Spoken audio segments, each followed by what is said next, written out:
Hello दोस्तों, business आज के वक्त दुनिया की बेहद इम्पोर्टेंट चीज बन चुका है। मैं इसलिए कह रहा हूँ कि लगभग 3 महीने होने वाले हैं, लेकिन दो देशों रशिया और यूक्रेन के बीच छिड़ी जंग खत्म होने का नाम नहीं ले रही। इसका सीधा असर दुनिया भर के हर इंसान की रोटी पर पड़ रहा है, आप पर भी, हम पर भी, लिटरली रोटी पर। क्योंकि आपको पता है, ये दोनों ही देश अपनी धरती पर गेहूं उगाकर पूरी दुनिया में एक्सपोर्ट करते थे। यूक्रेन को ब्रेड बास्केट ऑफ यूरोप भी कहा जाता है।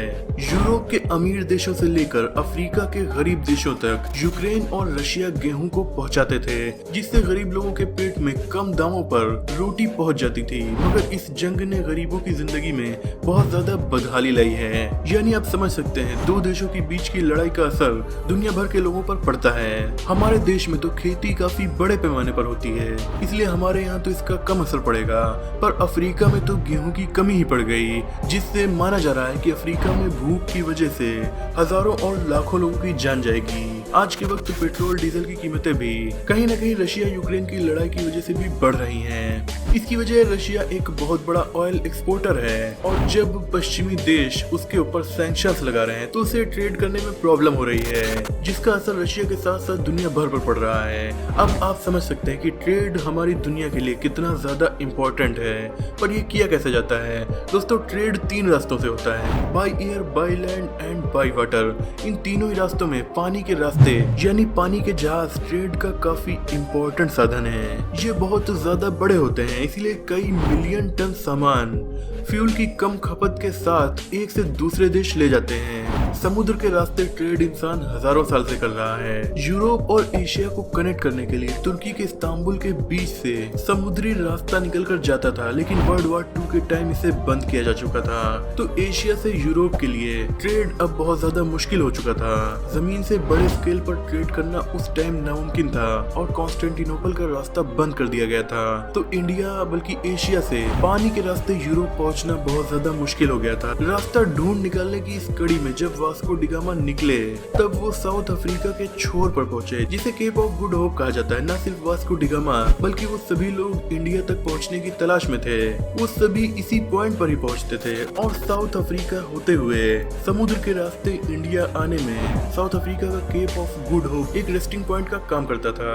यहाँ पर लोग आराम करते थे और फिर अपने सफर को आगे बढ़ाते थे। दोस्तों, ये रास्ता बहुत ज्यादा लंबा था, क्योंकि यूरोपियंस को पूरे अफ्रीका को पार करके इंडिया तक आना होता था। ऐसे में पूरा यूरोप एक नए और आसान रास्ते की तलाश में था, ताकि इंडिया और एशिया के दूसरे देशों से बिजनेस आसानी से किया जा सके। तब बनाई गई सुएज कैनाल आज के दौर में इंसानों के द्वारा बनाई गई इसे सबसे इम्पोर्टेंट और अनमोल चीजों में से एक माना जाता है। ये इंजीनियरिंग का वो बेशकीमती नमूना है जिस पर 2-3 महाद्वीपों पर रह रही करोड़ों की आबादी निर्भर करती है। सुएज कैनाल एक ट्रूली इंजीनियरिंग मार्वल है, और मिस्र यानी इजिप्ट देश के लिए ये किसी वरदान से कम नहीं है। क्योंकि जिस तरह मिडिल ईस्ट के देश पेट्रोल और डीजल से अमीर बनते हैं, उसी तरह इजिप्ट सुएज कैनाल से काफी मोटी कमाई करता है। लेकिन दोस्तों, कैनाल आखिर क्या होती है? अगर आसान भाषा में समझा जाए तो ये एक वाटर चैनल होता है जो 2 बड़ी वाटर बॉडीज को आपस में जोड़ने का काम करता है। कैनाल की मदद से 2 बड़ी वाटर बॉडीज को इसलिए जोड़ा जाता है ताकि वहां से बड़े बड़े जहाजों को गुजारा जा सके।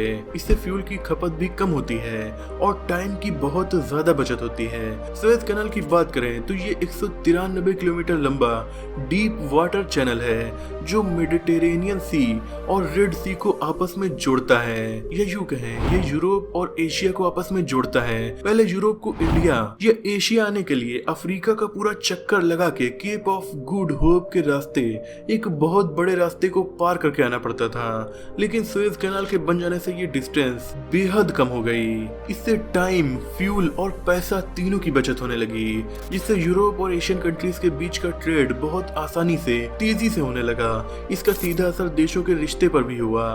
बढ़ते ट्रेड के साथ ही यूरोप के देशों के रिश्ते एशियन कंट्रीज के साथ बहुत ज्यादा मजबूत हो गए। ये ट्रेड के रिश्ते डिफेंस की फील्ड में भी गहराते चले गए। लेकिन जिस सुएज कैनाल का यूज करके बड़े से बड़े और छोटे से छोटे देश बिलियंस ऑफ डॉलर्स का ट्रेड करते हैं और मोटा मुनाफा कमाते हैं, उस सुएज कैनाल का इतिहास बेहद दर्दनाक है। दोस्तों, चाहे कच्चा तेल हो चाहे सोना हो, हर कीमती चीज पर इंसान एक दूसरे की जान लेने पर उतारू हो जाता है। सुएज कैनाल भी किसी सोने चांदी की कीमती चीज से कम नहीं है। इसी वजह से ये ट्रेड का रास्ता कभी खून से सना जंग का मैदान भी बन गया था। दोस्तों, सुएज कैनाल को बनाने का काम एक फ्रेंच कंपनी ने 1859 के अप्रैल महीने में शुरू किया था और 10 साल के बाद 4 साल के डिले के साथ नवंबर 1869 में सुएज कैनाल को ओपन कर दिया गया। इन 10 सालों में सुएज कैनाल को बनाने में 15 लाख मजदूरों ने दिन रात मेहनत की थी। उनमें से कई मजदूरों को जबरदस्ती बिना किसी मजदूरी के काम करवाया गया था, क्योंकि ये बात 1860s की हो रही है। उस टाइम यूरोपियन कॉलोनाइजेशन का दौर था और बहुत से लोग यूरोपियंस के गुलाम थे, इसलिए भला यूरोपियंस पैसे देकर काम क्यों करवाएंगे। सुएज कैनाल इजिप्ट में लाई करती है। रेगिस्तानी इलाका होने की वजह से यहाँ का टेम्परेचर भी बहुत ज्यादा होता है। टेम्परेचर और हार्श कंडीशन के चलते हजारों मजदूरों की यहाँ जान गई। शुरुआत में जब सुएज कैनाल को $50 मिलियन के बजट पर बनाया जा रहा था, पर कंप्लीट होते होते इसकी कॉस्ट $100 मिलियन पहुंच गई। सुएज कैनाल बनाते वक्त बहुत सारी प्रॉब्लम्स आई। फ्रांस और इजिप्ट ये उम्मीद में बैठे थे कि सुएज कैनाल बनने के बाद हर दिन वो उससे मोटा पैसा कमाएंगे, यानी जो जहाज गुजरेगा उससे काफी सारा पैसा लेंगे। लेकिन दोस्तों, दुनिया में ब्रिटिश एम्पायर भी तो मौजूद था, वो किसी दूसरे की तरक्की कैसे देख सकता था। दरअसल सुएज कैनाल के बनने से पहले जहाज जिन चेक पॉइंट से होकर गुजरते थे वो ब्रिटेन के कब्जे में थे। इन चेक पॉइंट से ब्रिटेन काफी मोटा पैसा कमा लेता था। अब सुएज कैनाल के बन जाने के बाद उनका धंधा चौपट होने वाला था, इसीलिए ब्रिटेन ने अपनी पॉलिटिकल पावर का यूज किया और सुएज कैनाल का ज्यादा यूज नहीं होने दिया। इजिप्ट और फ्रांस दोनों के पास सुएज कैनाल के 50% शेयर थे, क्योंकि शुरुआती वक्त में सुएज कैनाल घाटे में चल रही थी। इसे देखते हुए इजिप्ट ने अपने शेयर बेचने का फैसला किया। क्या आप गेस कर सकते हो इसे किसने खरीदा? इन शेयर्स को ब्रिटेन ने खरीद लिया। अब सुएज कैनाल बनी तो इजिप्ट में थी, लेकिन उस पर कब्जा फ्रांस और ब्रिटेन का था। वर्ल्ड वॉर 1 और वर्ल्ड वॉर 2 और कुछ हद तक 1930 में ग्लोबल रिसेशन की वजह से पूरी दुनिया के ट्रेड ठप हो चुके थे। इस वजह से सुएज कैनाल को काफी बड़ा झटका लगा। वर्ल्ड वॉर 2 के बाद इजिप्ट सोवियत यूनियन की तरफ अपना रुख मोड़ने लगा। इसके जवाब में वेस्टर्न एलाइज यानी ब्रिटेन, अमेरिका, फ्रांस ने इजिप्ट के नाइल रिवर पर बनने वाले अपने एम्बिशियस असवान डैम के प्रोजेक्ट को बंद कर दिया। गुस्सा होकर इजिप्ट यानी मिस्र की नासिर सरकार ने सुएज कैनाल को नेशनलाइज करके उस पर अपना कब्जा कर लिया। वैसे अपने देश के बीच से गुजर रही कैनाल पर दूसरे देशों का कब्जा हटाने का बहाना ही इजिप्ट ढूंढ रहा था। बहाना मिलते ही उसने उस पर कब्जा कर लिया, जिससे सुएज क्राइसिस शुरू हो गया।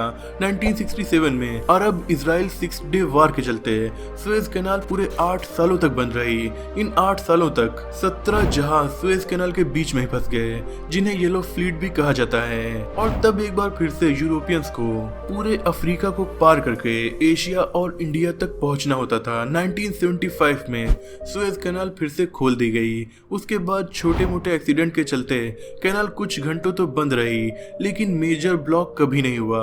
2015 में इजिप्शियन सरकार ने $8 बिलियन और खर्च किए और कैनाल को और ज्यादा बड़ा और गहरा करवाया, ताकि बड़े जहाजों को आने जाने में किसी भी प्रॉब्लम का सामना न करना पड़े। पिछले साल एवर गिवन नाम का एक बड़ा कंटेनर शिप सुएज कैनाल में फंस गया था, जिससे इजिप्ट समेत दुनिया भर के देशों को बिलियंस ऑफ डॉलर का नुकसान हुआ था।